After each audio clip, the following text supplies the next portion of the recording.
Pleats Please has become synonymous with Issey Miyake, the designer, and after his passing in 2022, the Miyake Design Studio. Without really looking into things, one would assume that the unsuspecting line came about much like any other. The truth is, by the time the line had come to fruition, Miyake had been working under his own label for 2 decades. Today's topic is definitely about Miyake and his journey to the pleats line, but more so it's about the combined significance of what true design is and how it's supposed to articulate a unique point of view and, most importantly, solve problems. Ultimately, Miyake's designs would go down in not only fashion history but design history as revolutionizing the industry forever, with Miyake spending his entire career searching and innovating to create a line that freed the body and thus freed the wearer. Decades later, Pleats Please would be perceived as the culmination of his work, being taken for granted along with other lines that provided society in multiple industries with decades of innovative technology. I'm Rebecca, and let's get into how Pleats Please and Issey Miyake are more than just pleats.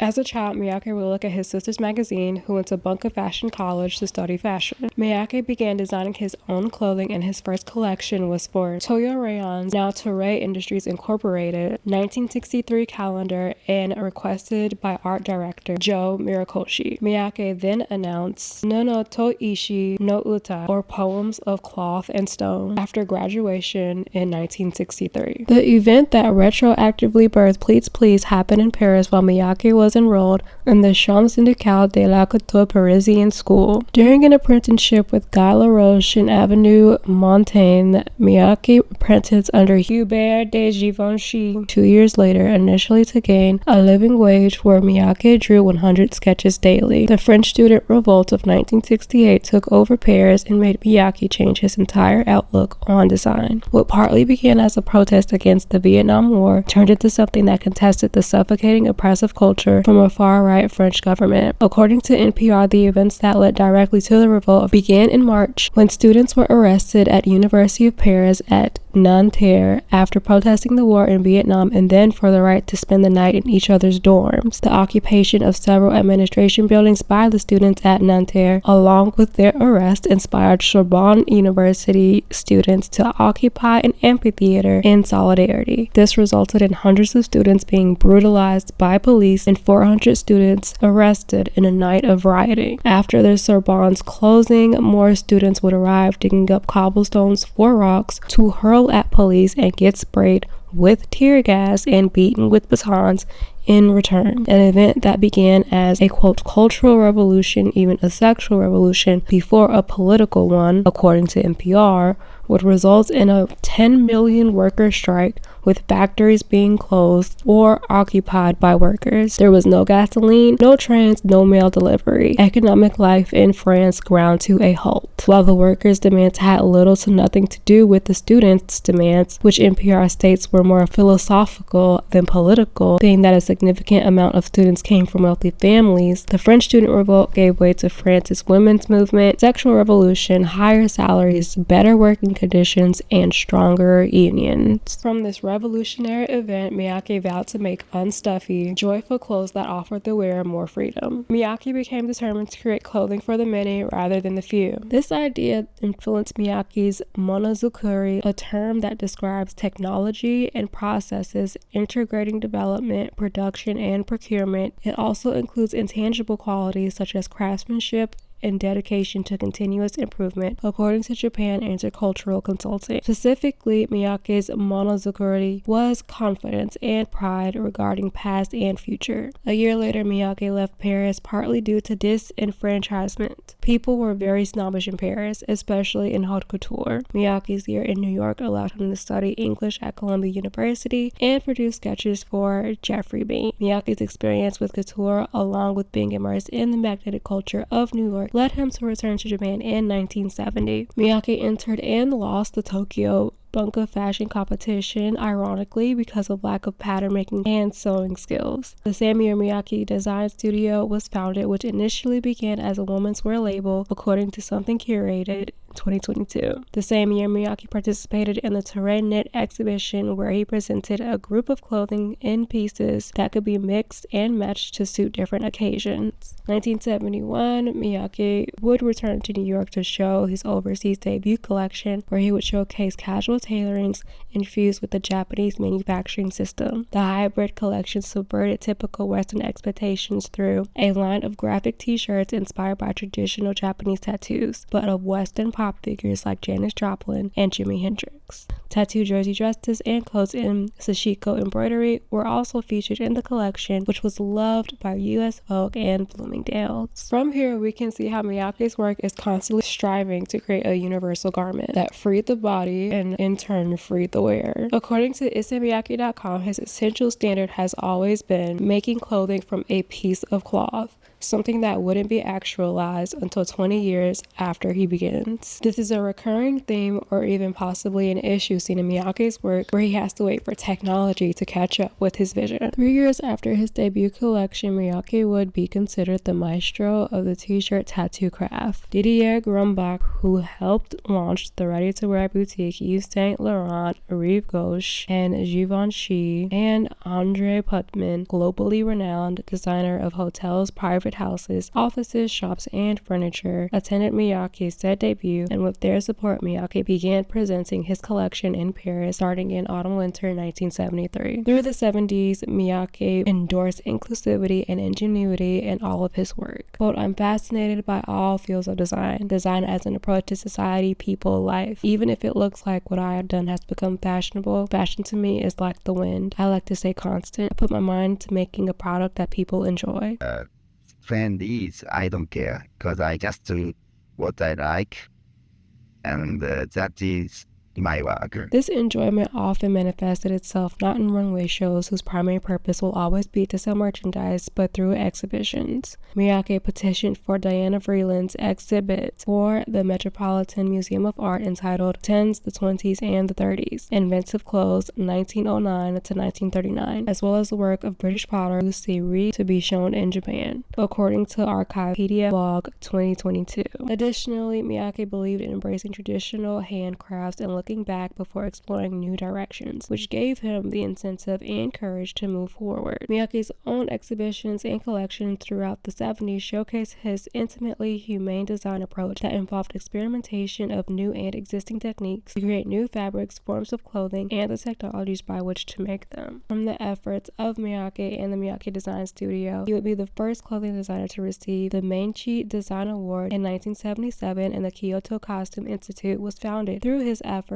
of advocacy for Vreeland's exhibition being shown in Japan. As a designer who was always thinking of tomorrow, casting diverse models, and even showcasing broader diversity, like Issey Miyake and 12 Black Girls in Tokyo, where 12 global Black girls will walk in his avant-garde designs using bold silhouettes and practical materials. By this time, Miyake was a sensation in Japan, and the New Zealand Herald states 6,000 people showed up, resulting in 6 separate events to accommodate them. 20 years later, he would cast 6 women over the age of 60 in a 1996 show at Carrousel du Louvre. "I've met so many wonderful men and women who, while they would be categorized as older, have more of a lust for life than the youth. In the field of clothing design, there is a tendency to look up to the young. What is totally being ignored is that clothing is for everyone. I feel that it is our responsibility to design for everyone and for all generations," a statement that Miyake made during the show. The atmosphere of overconsumption that plagues the fashion industry today is not new. In the 80s is when Miyake's concern for the overproduction and overconsumption of clothing began to grow. Globalization that first occurred in the 70s had accelerated the production and distribution process of clothing. While people were still buying less than modern standards, the Miyake Design Studio began dedicating resources to research and develop materials for their sustainability. At the same time, the shift from garments being created from reacting to the body was moving towards garments created to explore and highlight the garment itself and use the body as a canvas. With these two concepts, Miyake would begin using more unconventional materials to create sartorial sartorial garments and questioned the greater role clothing has within our society. Miyake's plastic body, featured in the finale of his autumn-winter 1980-81 collection, appeared as his response to the corset, where instead of garment used to constrict, it was a type of armor instead. The bustier was created by Miyake in collaboration with the mannequin manufacturer Nanosai and is molded, formed from glass fibers, and fused with polyester resin, according to the Victoria and Albert Museum. Unlike a traditional bodice or corset, the female form is explicitly highlighted, featuring the bust, torso, and navel that morphs into a peplum skirt base. Including these details puts into question where clothing begins and where the body ends, and how society perceives the female form as something to simultaneously confine and exploit. The plastic body, along with the entire Bodyworks exhibition from 1983 to 1985, used unconventional materials like plastic, paper, rattan, resin, and wire, and highlighted that any material can be clothing. Unfortunately named the Plantation line in 1981, showcased Miyake's sensitivities to the nuances of the wearer's body, and continues to contradict Western ideals of design that street and costume are opposite. Clothing could be worn regardless of gender, age, or body shape. The Miyake design team used mostly natural materials featuring loose designs that were easy to care for. The Samire Kawakubo's Paris debut took place in April along with Yoji Yamamoto's. Issey Miyake is said to have laid the groundwork for the two, and they collectively, unintentionally, became known as the Cerberus of fashion, with, for those who are unaware, that Yamamoto and Kawakubo, spearheading the anti-fashion movement and to the Western world, offered the opportunity and system for Western fashion to change. Along with Miyake, they elevated the cultural status of fashion in the West that was low due to the West's culture that invalidates or denies women and the body. Fashion couldn't be conceived as an everyday phenomenon, and society struggled to value a product where the application of the garment artifacts to styling. Valid fashion was synonymous with couture, a concept that wasn't easily relinquished by the West even after Yves Saint Laurent introduced ready-to-wear to the European masses in 1966. The rattan bodice and hat was featured on the cover of Artform in 1982 and was created for Miyake's Spring-Summer 1982 collection. This was the first time clothing was featured on an art magazine's cover. In collaboration with bamboo artist Kasuge Shoshikudo, the rattan was split, colored, and polished. The woven bamboo holds the rattan in place as it follows the line of the body. The skirt is a nylon polyester blend. Almost 3 decades later, Kokujin Yoshioka would create transparent acrylic bodies for an exhibition that featured the pieces from Bodyworks. Yoshiko would follow the piece of cloth principle, where 365 parts were cut from a single board with laser cutting. This is one example from the 28-year collaborative relationship Yoshiko has with Issey Miyake, where a collaboration of stores, interiors, and timepieces exemplified the responsibility of providing long-lasting solutions designers have toward their customers and each other. Miyake's appeal and global acclaim will continue, resulting in $50 million in annual sales in 1983. 4 years later, the seashell coat designed by Miyake and Makiko Minagawa used specially treated nylon fishing line in combination with strategic cotton linen threading. The coat furthered this idea of highlighting the middle ground or harmony between the social and economic extremes. The coat perfectly exemplifies Miyake's prioritization of simplicity, minimalism, and flowing forms. It's a garment that provides the wearer as opposed to most clothing, which often takes from the wearer in the form of inconvenience, low adaptability, or lack of visual interest. Because of his aversion to trends, he creates pieces for people that are able to exist in and out of time. It is virtually impossible for pieces like this to be attributed to a specific time period, which is something that often happens when designers are allowed to create things from a perspective without cynicism for the future, an important concept because the ability to do so is a reflection of the overall climate of society and affects how we collectively view our future. By creating clothes for the living and designing from his piece of cloth principle, the 80s is where he would spend an entire decade moving closer to what would become the greatest catalyst of his career. All of these endeavors were, in a sense, Miyake's way of experimenting for the sole purpose of reaching his vision. While the fashion system is fast and unrelenting, through the exhibits, Miyake found a way not only for his garments to marinate, but also to be observed in person by a wider range of people. Where most clothing items kept in museums specifically are those of great cultural and historical significance, Miyake made sure to allow his garments and ideas to gestate and evolve through presentation, and incorporated other fields of design like architecture through intense collaboration to create an experience that could happen without his clothing even needing to be worn. Through this collaboration, new ideas, many reserved for the future, were born, and this showcases the stark difference of what happens when designers are allowed to design to their fullest and when they're bogged down by the circumstances of an impressive industry. Miyake always desired for his clothing to be worn. Quote, "When I make something, it's only half finished. When people use it for years and years, then it is finished." The Equal Employment Opportunity Law of 1986 shifted society from primarily homemaking to corporate world and business travel. With this shift, Miyake was able to narrow down the attributes his universal garment required to serve as many people as possible. Miyake said, "It is our job as designers to create clothes from materials in such a way that those who wear them have the freedom of expression and its resulting joy." The Miyake Design Studio, along with textile director Makiko Minagawa, began creating garment shapes that interact with the body but have little relationship with human form. Miyake needed to create a new type of clothing design to adapt to the needs of modern and informal lifestyles, a dress with extended back that championed simple geometrics, or a pair of silk Issey Miyake pants were earlier experiments that loosely mimicked the human body shape, with the pants also being inspired by the shape of insects or even sea creatures. To me, they kind of look like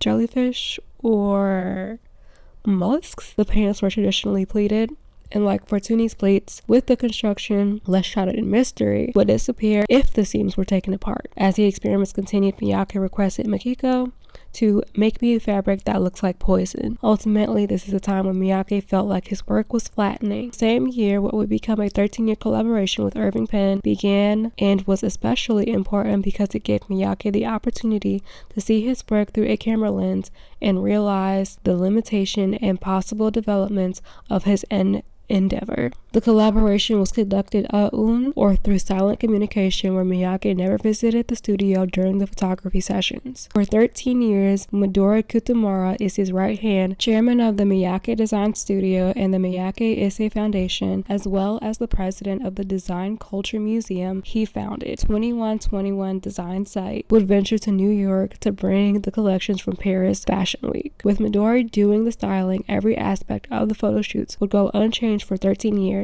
Outside of Miyake's designs that would feed off Penn's work in a muted, mutualistic relationship. Miyake never attended a session and Penn never attended a Paris show, yet Penn's work provided Miyake with a sounding board, bouncing it back to him with their own original spin, and appraising it unflatteringly so that he did not become lazy or complacent. This collaboration not only stimulated the next collections of Miyake Design Studio, but is the essence of what true collaboration is and should be. 2 years after beginning said collaboration in 1988, Miyake would go on to present the culmination of his work in the exhibition a-un at Penn Musée des Arts Décoratifs. At this point, Miyake believed he had done everything he could regarding design, seeing the entirety of his exploration with materials in one place. Miyake's efforts toward his universal garment expanded the possibilities of the pleats medium using a new technique and a different perspective. A few instances of what seemed like fate pushed Miyake toward the stream of prototypes and experiments that created the Pleats Please line. It's unclear the order in which these events happened, but the first I'll mention is when Miyake found a scarf that had been folded into a zigzag shape. The fabric was tiny and folded, but turned out to be a three-dimensional object when opened up. The other happened one fateful day when Minagawa was searching for a paper light and quick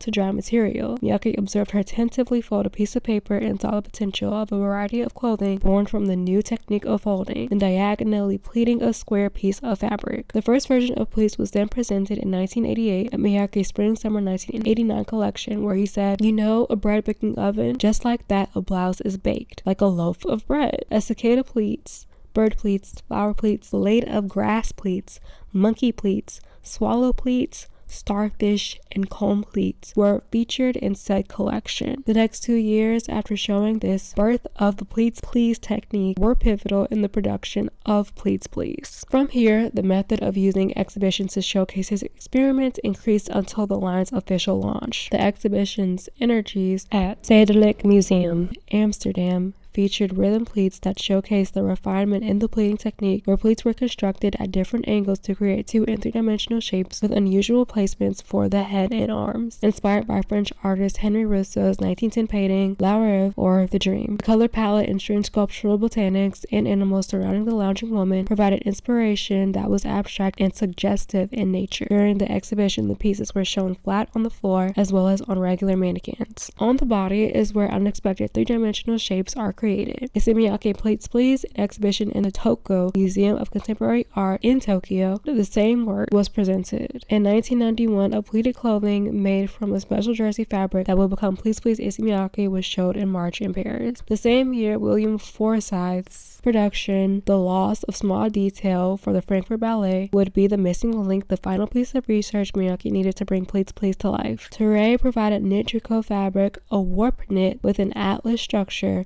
where the creation of warp knits involved intertwining multiple warp threads to create loops, as opposed to a single thread to weave loops like in weft knitting. The knit fabric produced too much static electricity, and traditional anti-static treatments were ineffective due to the mesh expanding and shrinking. A percentage of the anti-static ingredient was mixed into the polyester chips before creating the filament thread through fusion spinning. The threads are produced when raw polyester chips are liquefied with heat, extruded through a cap, extended, solidified, and spooled onto spool drums weighing 17 pounds or 8 kilograms. Each spool drum holds 6.5 million feet or 2,000 kilometers of thread. This is how the original thread for Pleats Please was developed. Process created fabric that was anti-static, perspiration absorbent, anti-stain, and fast drying. The way clothing is made, even before it becomes thread,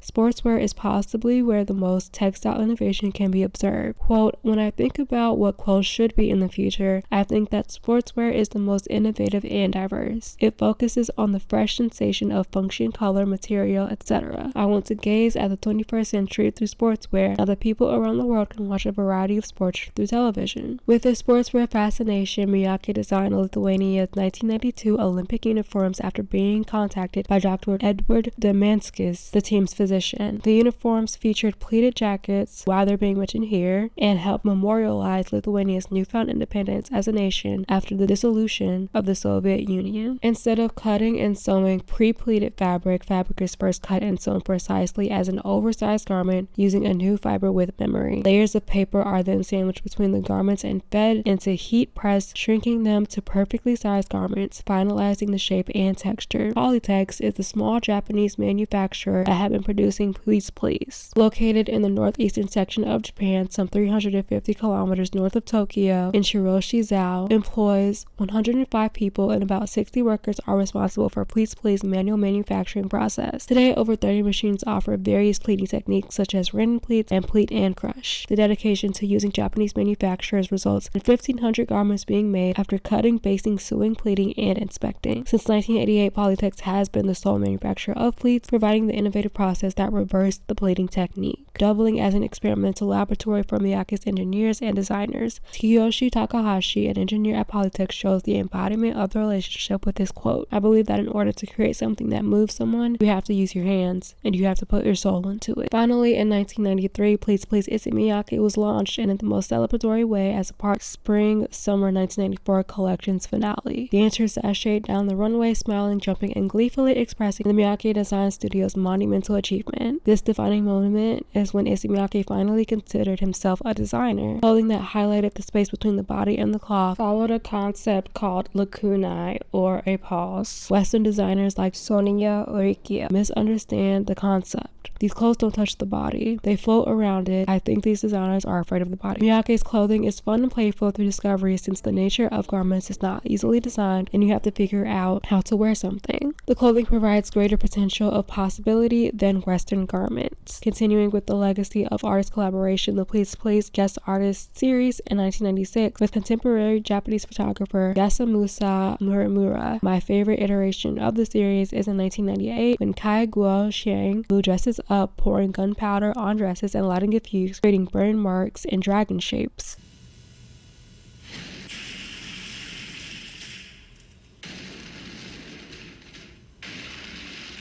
Miyake explained, "The interaction between cloth and the human body, the wind in nature, was my investigation, my research." Without meeting the people behind his favorite works in the Ballet Frankfurt opportunity in 1991, along with his other inspirations in all forms of research, and being able to explore and experiment, pleats would not exist. As innovative as Pleats Please is, it is one of the most commercial lines to come from a designer label in the 20th century, yet it still manages to be one of the best examples of true design we've had since its inception. This statement is completely my opinion, but Pleats Please was Miyake's greatest catalyst for him to actualize his driving force, his a piece of cloth memento. And it isn't the most amazing thing that Miyake and the Miyake Design Studio have created, but it is the perfect example of how true design leads to further innovation. This innovation occurred shortly after Pleats Please official release in the form of A-POC, or a piece of cloth. Unlike the Pleats Please line, Issey Miyake's name is not directly attached to A-POC. Guy Fujiwara joined the Miyake Design Studio in 1995. This was also a time when Miyake wanted something more like a design lab as opposed to a clothing label. Inspired by Miyake's a piece of cloth principle, Fujiwara engineered a new textile. A single thread is converted into a fabric with texture, and the shape of clothing is determined on a computer's translation of an engineering design. The computer isn't just a computer, but a computerized knitting machine from which computer-controlled levers move warp thread to the up or down position according to digitized pattern instructions, and an automated shuttle pulls the weft thread through 200 times per minute, resulting in 12,286 strands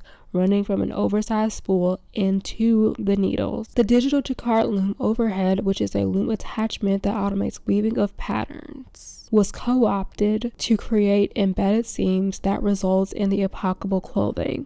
Founded in 1869 making silk for kimonos, Makita Shoten is one of 4 manufacturers creating the epochable line. The manufacturer was turned over to IT companies that digitized their manufacturing processes. For 5 years, Miyake and Makita Shoten refined the epochable process but was never mentioned by name. Shami Tamura, the textile designer, says epochable is 10% of Makita's volume but 120% of its inks. This is primarily because of the extensive experimenting, the research and development needed to bring the line to life. Fujiwara sends Makita's newest yarns to be tested after Miyake Design team searches out fibers and filaments. Most end up in test swatches, and the rest are springboarded for the next generation of epochable clothing made on the Stably loom. The loom allows for an array of experiments involving thread thickness, weave density, garment shape, and yarn placement specificity, like making the shirt cuffs more elastic than the neck opening. The details are specified in a pattern sent from Miyake's Design Studio to Makita, where zeros and ones are turned into patented creations. While the fabric is finally created, it is cut, causing the stretchier fibers in the bottom layer to shrink, tightening chain stitch mesh and preventing the fabric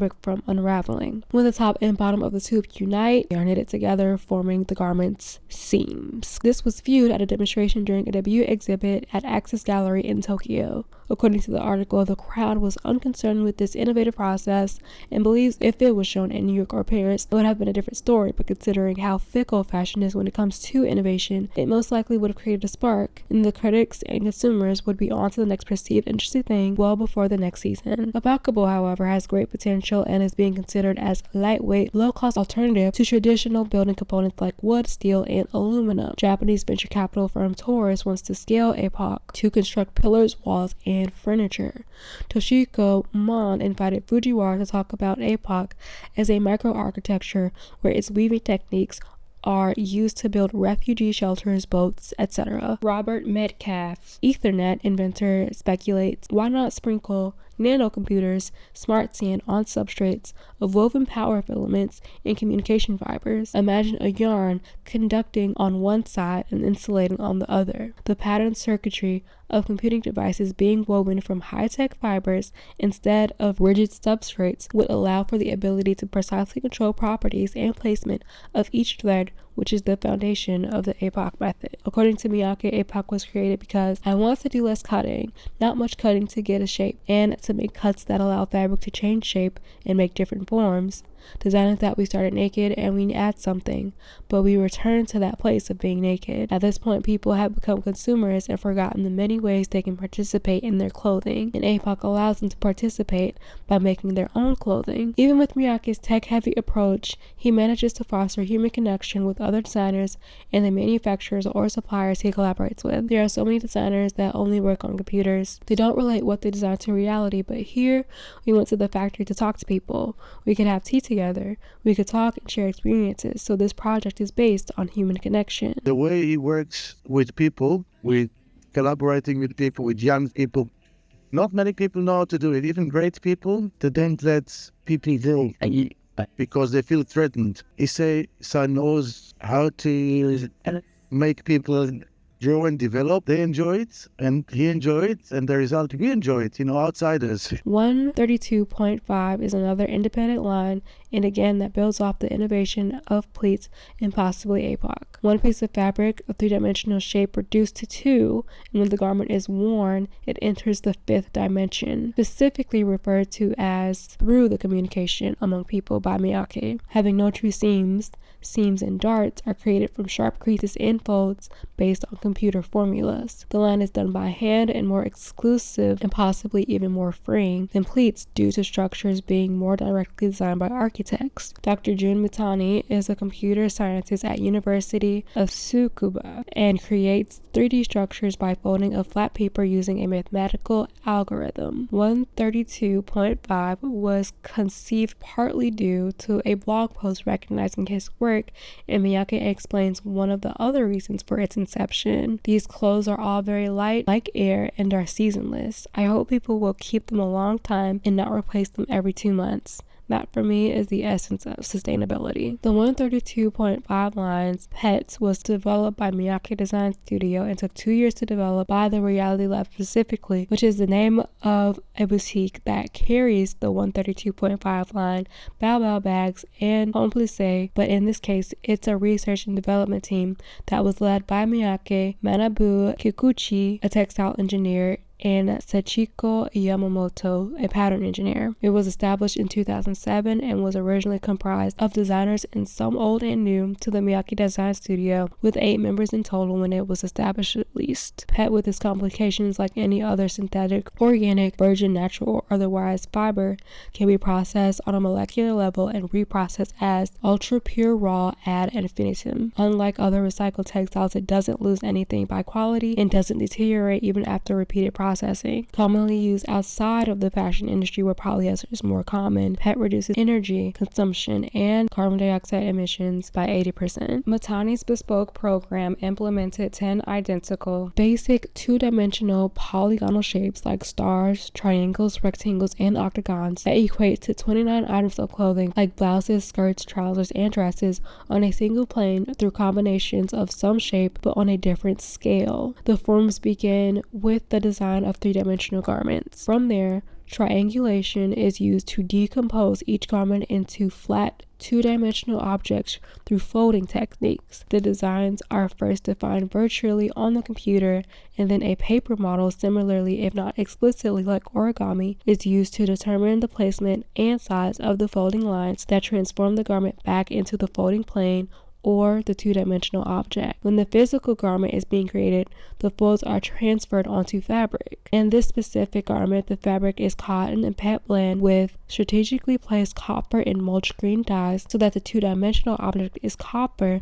but the dress is a deep green with copper accents. The finished garments don't have any seams and undergo a heat press treatment, guaranteeing fold durability for precise axes. The Miyake Design Studio and Reality Lab have continued Miyake's A-POC mode and provide clothing for people, not consumers. They continue to implement different STEAM elements before and after Miyake's death. Miyake's legacy as a designer is what has allowed the Miyake Design Studio to continue to innovate. On a surface level, it has much praise, but regarding the way the industry operates, the Miyake Design Studio should be the most emulated, especially consider the industry's alleged sentiments around sustainability and ethics. Smaller brands and designers, and also big brands and designers, have been influenced greatly by Miyake's work. And I think we all have the capacity to critique larger and bigger brands while also supporting smaller brands, because someone needs to hold the bigger brands accountable. And often it isn't the people that continue to shop from them and highlight them as brands.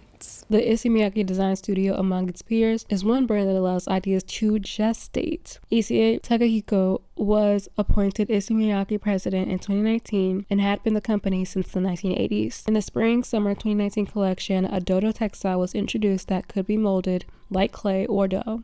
Giving clothing a greater sense of movement, models created their own creations as they walked down the runway. The woven urethane mesh was created on traditional Japanese looms, once again showcasing Miyake Design Studio's dedication to the future through honoring the past. Yoshiyuki Miyame joined Issey Miyake in 2011 by working on A-POC. A year later, the team began developing 3D steam stretch, which took 3 years to develop. Similarly to the 132.5 paper prototypes were created first, and then computer software was used to create the yarn, fabric, and three-dimensional patterns from scratch. When the polyester and cotton blended woven fabric is exposed to steam, it contracts into origami-like pleats. Their Spring-Summer 2015 collection debuted this engineered textile through a collaboration with Alexis Andre of Sony Computer Science Laboratories to create a new technology that built off of the idea of the 3D steam stretch by using computer programming that would benefit the world. Yoshiyuki Miyame thought about the value of things where the new is constantly being sought out. Questioning what has value and what doesn't, Miyame looked at everyday items in everyday life / social media where people took pictures and came up with a mo'ito. In 2015, a mo'ito was described as new technology involving the color extraction process for accessories collection called Record. Issey Miyake employees in Tokyo, Paris, London, and New York provided photographs to create 4 color schemes to match each city. Each accessory comes from a city photographed by valuing objects through communication, specifically giving customers a way to communicate to the store selling a bag. Miyame admits that design-wise it isn't particularly special, maybe because how common photos are today, but it has influenced him as a designer. Understanding the physiological impacts of clothing allows Miyame to continue Miyake's legacy by providing clothing that brings surprise and fun. With fashion's extensive calendar, Miyame has stated, "I think it's actually too much to have 4 collections a year, but at the same time, you have to consider women always want to wear something new. A single idea is expanded over a longer period of time, and sustainability is created through long-term partnerships with factories for a certain material or developing the next big thing. It is difficult to do this because Miyake Design Studio doesn't own its own factories, requiring them to prioritize quality control. In order to maintain brand legacy and move forward, Miyake Design Studio decides what to maintain, to protect, and what needs to change with the times." In addition to the steam stretch, Bake Stretch was debuted in the spring of 2016 collection.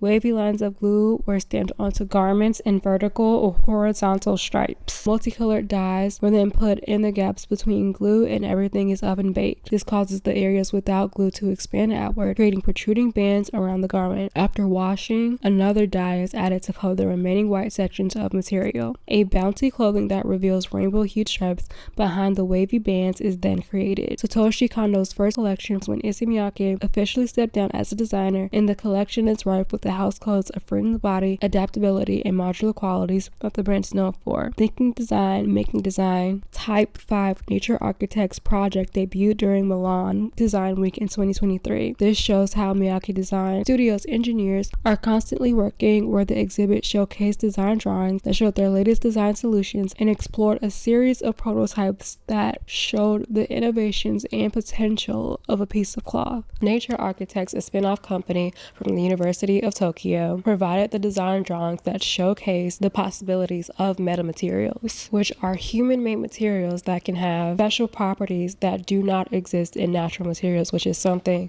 the Miyake Design Studio has been creating for about 50 years now. True design requires research and development to make long-lasting, interesting, and functional clothing, as opposed to one-off garments destined for a landfill being purchased by individuals who may or may not have shopping addiction, or at the least a definite overconsumption problem. Focusing on Miyake's desire to free people from being consumers, the principles seen within his work are what are overlooked due to clothing not being taken seriously as a craft. Because of our close relationship to clothing, it is often perceived as mundane, nothing special, and it takes high visual interest to combat those ideals within the concepts completely surpassed as craft and is shoved into art with high visual appeal, but possibly still lacking in function and even a unique perspective. And then there is the whole issue of labor being devalued consistently in fashion, from the people who make the garments, but not so much the people that designed them. Overall, it's still devalued. The perspective that the Miyake Design Studio continues to build off of is one of optimism. There's been growing conversation around why futuristic fashion specifically seems to be dated, and it's because it comes from cynical, nihilistic views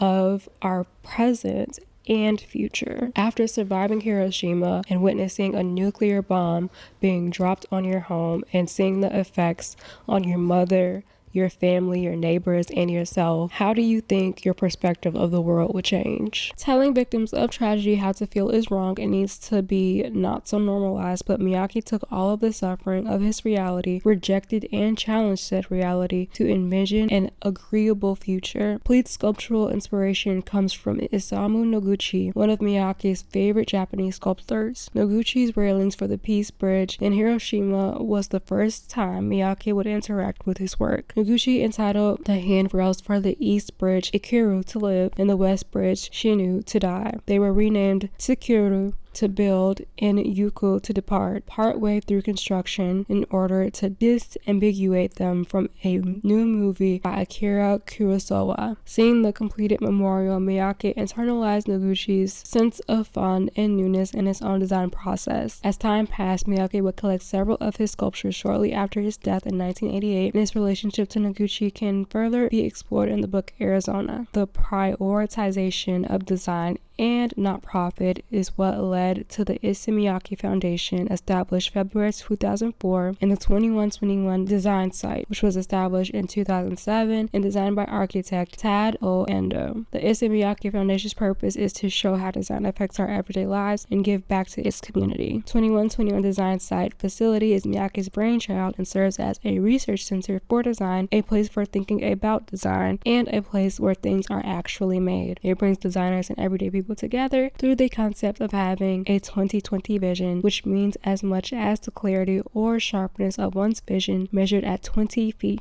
distance. A sharp eye combined with an insightful perception is essential to the creation of design. 2121 Sight is therefore hinting at the ability to see beyond the ordinary. The optimism Miyake has and the belief that design should bring joy is why all the things Miyake created still look like they're from the year 2119. Even outside of futuristic fashion, the way that so many brands use the 90s and 2000s today as a crutch to create clothing for people of today, subconsciously or consciously, is because those time periods are being not wrongfully romanticized, but it's a rose-colored glasses situation of the alleged golden era of fashion, and there's not enough effort for those efforts being taken seriously where people are creating true fashion and not succumbing to it.